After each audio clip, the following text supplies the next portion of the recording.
Recently, during a visit to Nantucket, we found a wonderful antique store that also features fine wines. Could be a dangerous combination. We found a wonderful painted corner hutch. We'll take you there next to show you that piece, and then we'll come back here and build one right here in the new Yankee workshop. Well, not far off this busy street in downtown Nantucket is Reed's Antiques. Out here they have a couple outside pieces, sort of cast iron ends that have been painted with this green color and then capped off with some kind of a hardwood that appears to be beech. And over here across the way is another very hard piece, a big chunk of Connecticut granite. And I was told that it was actually an old millstone. Now you want to make sure that when you set a piece like this in place, it's where you want it to be, because you don't want to have to move it every day. Now inside, there's a great collection of French antiques.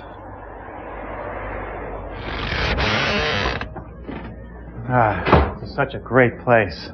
And this would be Everett Reed. Good to meet you, Norm. How are you? Good. How are you? Good, thank you. So what's the story here? You've mixed wine and antiques. Well, it's sort of a fun combination. My wife has been buying wines for many years now, and we've been cellaring them, and we've been collecting antiques over the years, and we thought the combination two would work, would be a fun combination and work well. Sounds good to me. Let's take a look at what you've got here in the shop today. And first thing I noticed are these leather chairs. I just built my first piece of upholstered furniture, which was leather. We called it a cigar chair. What would these be used for? These are really wonderful little French chairs that would be put in front of a fireplace where you could have, a sherry, and they have a little deco-ish sort of form to them, but they're just terrific chairs, and they work for all sizes. They look small, but they're actually pretty comfortable. Now, you got to tell me what the story is on this copper tub. This is an amazing piece of work. This is a great piece. This was one of my follies, I'm afraid. This was purchased in Paris. It's around 1880, 1890. It's zinc-lined, and it's just a really fun, terrific piece. And it's all hand-hammered, too. Nice. It's going to look terrific in someone's home. Now, this caught my eye, this table right here. All inlay. Beautiful wood. Burl walnut, with a little mahogany inlay, and it's a great tilt-top table. It's nice to just look at the wood. It's beautiful. Now, how about, you got tables that are a little simpler than this? We do. We actually have some tables that we purchased in France. These are actually Burgundy wine tasting tables. This is an unusual one because of the oval shape. Yeah. Usually they're rounder. These are very great. They were usually put in the cellars, where the winemakers would certainly would taste their wares with the prospective clients. And the wood?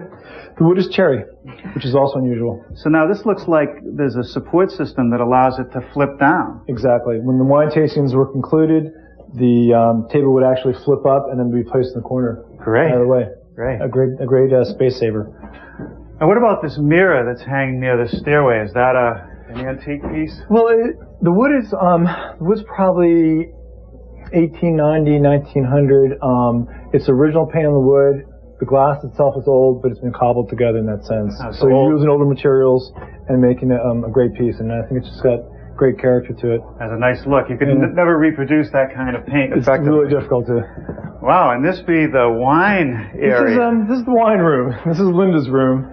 Well, and you've got wine displayed everywhere. You've got some across this mantle. We do. It's a fun way to sort of incorporate the antiques with the wine, and people respond very favorably to it. Yeah, you got some on a table here. And what about this piece right here? This is a French. It's called a shepherd's cupboard, and this is another fun way of displaying wine. I'll tell you, the wine looks great in there. And over here, another piece, or maybe it's two pieces. Two pieces. A Danish cupboard below, and a Welsh on top.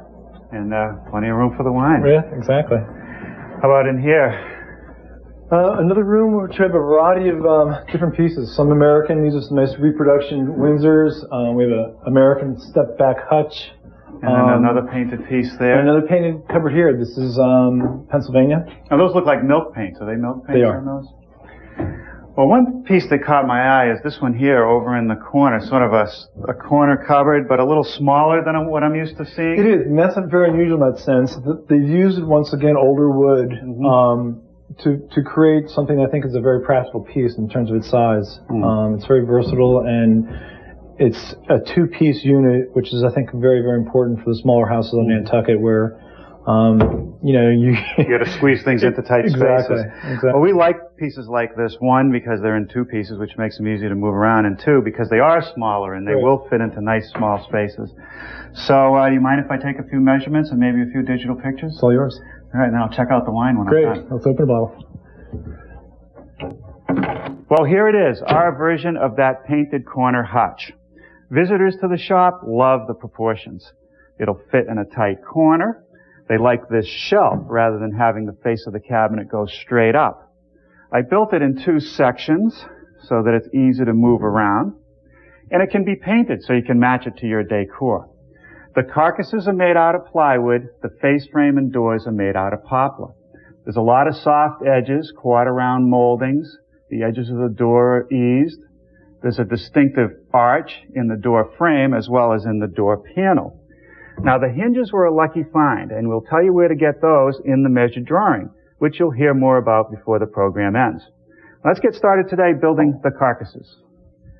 Now, here's a piece of 3/4-inch birch plywood, and I've laid out the bottom shelf for the lower unit. Now, I can't cut this on my table saw, so I'm going to use my small circular saw. Before we use any power tools, let's talk about shop safety. Be sure to read, understand, and follow all the safety rules that come with your power tools. Knowing how to use your power tools properly will greatly reduce the risk of personal injury. And remember this, there is no more important safety rule than to wear safety glasses. With my table saw set up with the dado, I'm now working on the back corners of the carcass, also made out of 3/4-inch birch plywood. That first groove is for the bottom shelf. Now I'll set up to make a groove for the middle shelf. With my sacrificial fence installed, I'm able to make a rabbet. This rabbet is at the top of the panels for the upper case. It will receive that top shelf. Now, there's two dados in the middle for these shelves, and one at the bottom for the bottom shelf. I've just made a couple dados in the bottom of the top of our lower carcass. That will receive the side panels. Now, while the dado is still set up, I want to put a groove down the back of this plywood style as well as this poplar style. The parts of the carcass are assembled with glue and screws. Now, an easy way to locate the holes for those screws is to first drill holes in the dado facing up. You don't have to draw a line. Then I just flip it over and make the countersink. Now, it's not a bad idea before committing to glue and screws to do a dry fit. Make sure all the pieces fit correctly. It's worth the time. You don't want to have to start adjusting later. I'm going to set this side in place. Okay, now for the other piece, drop that in. Now I can pre-drill for my screw. And I like to use these 1 5/8" deck screws. They're a little heavier shank than drywall screws, and they don't snap off. I'm using brads to connect the side panel to the top. I don't want to have screws showing. Now for the remaining two shelves, it's just a matter of some more glue, getting them set and driven into place, and then a few more screws. Now for the upper case, more glue in the dados. And what I'm going to do is just set one of these pieces in the groove and then tip it up onto the other side. Basically use that as a gauge to make sure I've got it positioned in the right place. And then I'll attach it with some screws.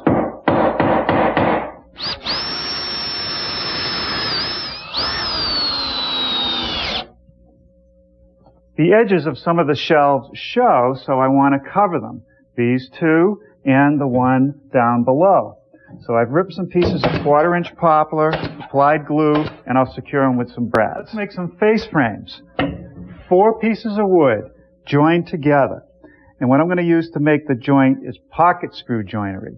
We've used that before, and we've often cut the joints with an electric machine.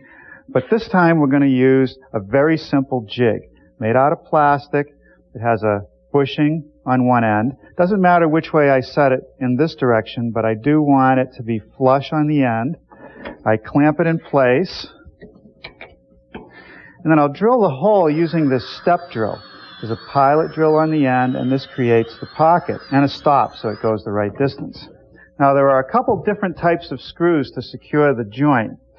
Each screw has this flat head, and that's very important because all the stress is going to be against that part of the screw. Now I found that if I try to hold the pieces freehand while I screw them together, they move. So what I like to do is apply a little glue on each end and then set them in some clamps and make sure that everything is nice and even and in the right place.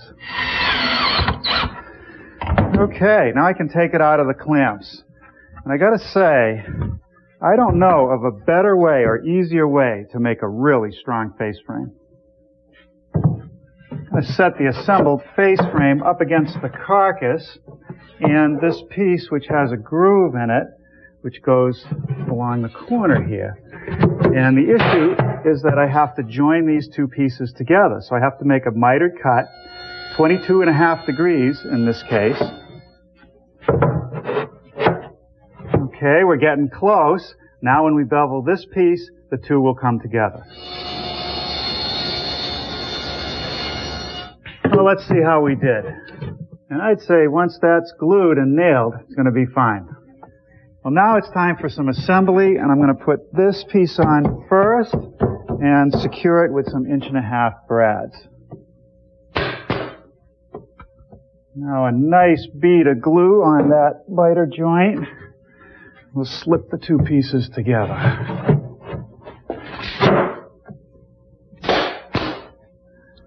And finally, the other corner, which will complete the face frame on the base unit.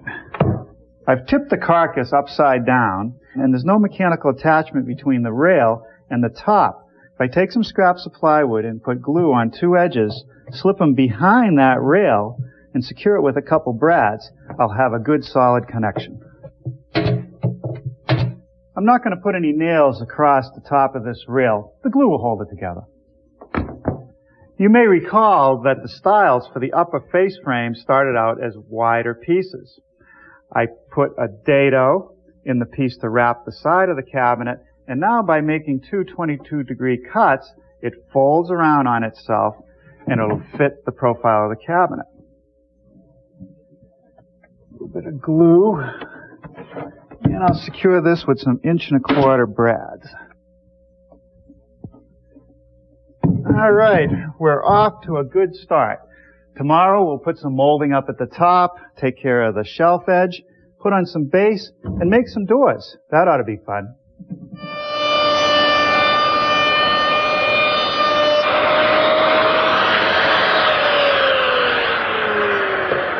Oh, good morning. I'm getting started today making some of the molding profiles at my router station. I just took a 3/4 inch radius bit and rounded over this piece of stock. I'll rip the curved part off and use that to wrap this shelf. Now using the same 3/4 inch bit I made this piece earlier, I raised the bit a bit to give me this lip, and that'll trim the top.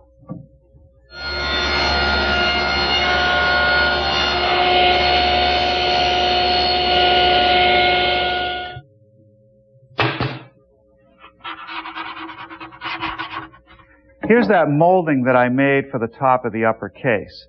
It has the round over with the reveal. Now it hangs over the case, and what I want to do now is just make a 22-degree cut to form the first end. Now when I set it up to my line, you can see that the short point comes right even with the plywood. So now I can go down the other end and mark it for length. Now I can swing it the other way and make the wing cuts. Now I'm going to mark it to make the square cut.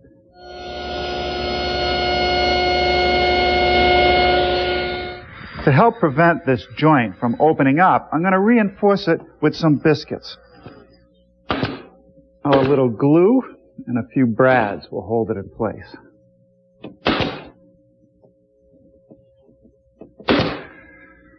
Here I'm installing another quarter round under the top piece. I formed it the same way as the others, and I'm just finishing it up.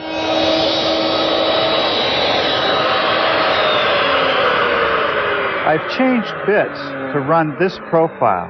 It's called a base cap profile for the top of base moldings. I've carefully mitered all the pieces, reinforced the joints with a biscuit, and secured it with some glue and brads. Now these little cleats will help position the upper cabinet when I set it on the base. Let's start working on these doors. The top door is going to have a glass panel, and this arch is exactly the same as the one in the lower door, which receives a wooden panel. Out on the bench, I've laid out all the stock for the doors, nice thick 7/8 inch poplar, and I've already started working on one of the top rails. Now before I even started this project, I took a piece of MDF, laid out all the details, and cut it. And I really like using MDF because it's easy to cut and it's easy to make all these details nice and smooth. Now I can take this template, set it on top of the second upper rail that I need to make, center it, trace the shape, we'll cut it at the bandsaw, and we'll smooth it at our drum sander. I thought I'd bring this door over to the router table to show you the various steps we're going to go through. The first step is to make this little quarter round detail with this reveal on all the rails and stiles. So I've set up a 1/4 inch radius bit in the router table, and we're ready to go. Let's take another look at our prototype. The next step we have to do is make that quarter round on this arch. I could do that with a handheld router, but since I have the bit already set up in the table, I'm going to use it. I've removed the fence so I have plenty of clearance to pivot this piece around. The important part about this procedure is to have a pivot pin. I want to bring the wood to the pin first, then bring it into the bit. If I were to just try to come into the bit, it might catch and throw the work back. This way, I have more control. Now, once I get started and I'm up against that ball bearing, the pin is not important. I just guide it along the edge of the wood. And also, I want to keep my hands clear of the bit. The next step is to make this 1/4 inch wide, 1/8 inch deep groove on the rails and stiles. So I've set up a 1/4 inch spiral bit. I can run all the straight pieces through the router table.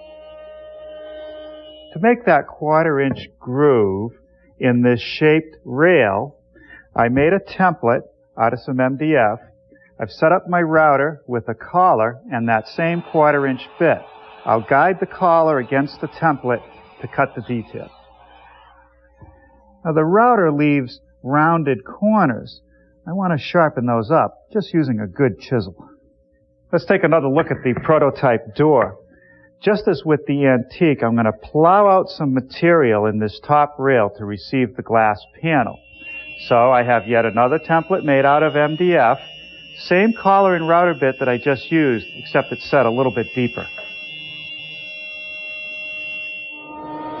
The rails and stiles for the lower door require this groove to receive the panel. So I've set up the router station with a 1/4 inch slot cutting bit.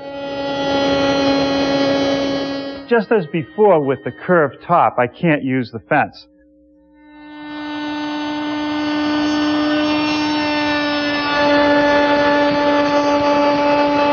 That's not quite deep enough yet, but that's the first pass to make a rabbet that I need in the stiles and the bottom rail of the upper door for the glass panel. Let's take another look at one of the prototype doors. Because of all this detail, I can't just butt these pieces together. I have to create a miter where we have a molded edge. So I have to remove material from the stile and clip the corners on the rail. Saw blade to full height on the table saw. Put an indicator mark which shows the leading edge of the blade. And when I run the piece in, I want to stop at those marks. Now I have to make the miter. So I've tipped the saw to 45 degrees, raised the blade so it's going to come just shy of that line, and I'll guide the piece through with my miter gauge. Now I can just snap off this piece and clean it up with a chisel.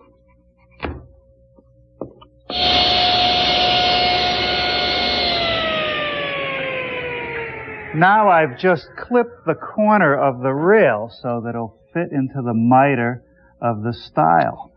And that seems pretty good. Now I can begin to form the panel for the lower door here at the bandsaw. Well, now it's time to raise the panel or put that bevel around the edges. So I've installed a panel raising bit in the router and a start pin to get it started safely. I've slowed the router down to 10,000 RPMs. I want it running as slowly as possible with a big bit like that. And I'm putting this guard in place. I want to make sure my hands are far away from that bit and that no chips can fly out at me. Now that I've taken care of the curved edges, I can do the straight sides with a conventional setup. Now the router removes most of the material in this corner, but the rest of it's done with a good sharp chisel. Well, good morning. We didn't quite finish up everything last night, so this morning we'll complete the project. I finished shaving out the panel so that that's complete. I took some time to cut pocket screws in all the rails of the doors. I've already assembled the top one. And now I'm ready to put this bottom one together. Same procedure as with the rails. A little bit of glue, and we'll clamp it and screw it together. To treat the corners on the door, on the outer edges I'm using a 3/8 inch radius bit to round it over and leave a little shoulder. With my rabbiting bit set up in the router table, I'm able to make this 1/4 inch by 3/16 rabbet, which allows the door to fit inside the face frame. And with that, the woodworking is done. Now it's time to paint this piece. For the finish on our cupboard, I started with an alkyd primer. And once that was dry, I gave it a good sanding to make it nice and smooth. And now I'm applying the color coat. This is called Gettysburg Gray. It's an eggshell latex paint. And it is pretty dark, so I think it's going to take a couple coats to cover this primer. All right. Here's our corner hutch out of the paint shop with 2 coats of that Gettysburg Gray. I think it looks great. And now I'm installing the hardware, these iron hinges. I need a mortise in the style for the lower portion of the hinge, and I need a mortise that's flush with the rabbet for the upper portion of the hinge. And in the plan, we'll tell you where you can acquire these. I think they look great, even though they cost a little bit extra. Now for the glass, I brought a template down to the local glass shop, and they cut it while I waited, a piece of double-strength glass. And the important thing here was to get these pitch cuts at the top. And that just drops into our rabbet. I made some 1/4 round moldings. I've mitered the corners. And now I'll just secure the pieces with some pin nails.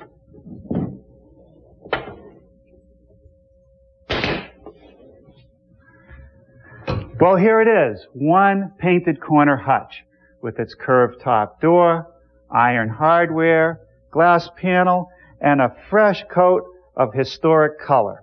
Ready for your living room or any place that fine furniture resides. Now let me show you what we're going to build next time. It's called a French side table. We found the antique that inspired it in a private collection on the island of Nantucket. It's made out of solid walnut with these graceful cabriole legs. And it's a great size. It could be in the living room or even used as a bedside table. So come on, join us next time and build one along with us right here in the new Yankee Workshop.